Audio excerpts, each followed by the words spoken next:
Good morning, ladies and gentlemen. My name is Akhil Aziz. I am a National Sales and a Business Strategy Manager at OSM Consulting.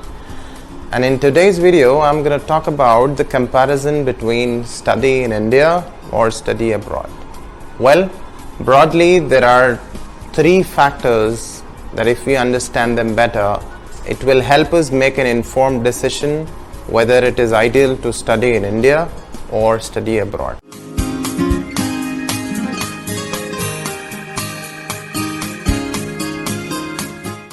Alright, so the number one factor that we need to look at is the top quality educational institutions that we have in India.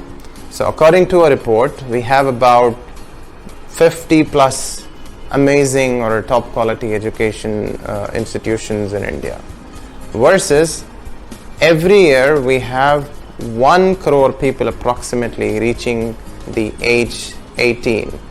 So you see the difference. There's a huge difference between supply and demand.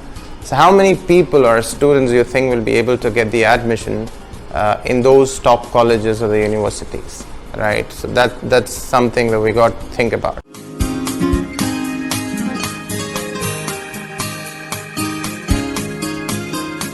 Now the other thing that we need to think is the rising economy. Now what I mean by that is to be able to get the admission in so-called top quality educational providers in India, you need to have a huge amount of money, and of course your grads should also be supporting, all right, whatever test they conduct, correct, you should be able to pass that to get the admission. So this is also a cause of concern for a lot of students.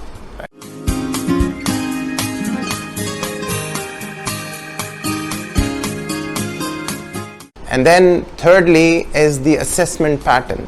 Now what happens in India is generally when the 12th student wants to get into a quality institution, whether it is a college or a university, to pursue anything he or she likes, the university would like to measure the student based on two things. One is how the 12th class grades have been, and whatever is the test that is done by the university or any board which is done by the Indian government or the education board. Whereas the education abroad does not do this. They have a holistic pattern of assessment which allows the student to be able to admit in their respective fields.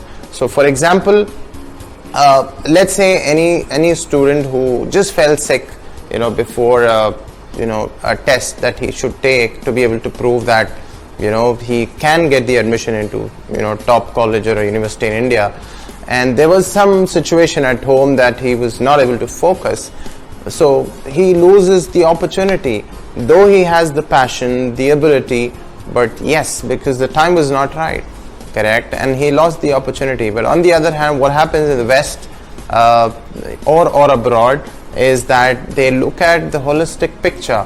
They look at 9th, 10th, 11th and 12th grades, and then of course the test, or sometimes both. So this is called the holistic approach.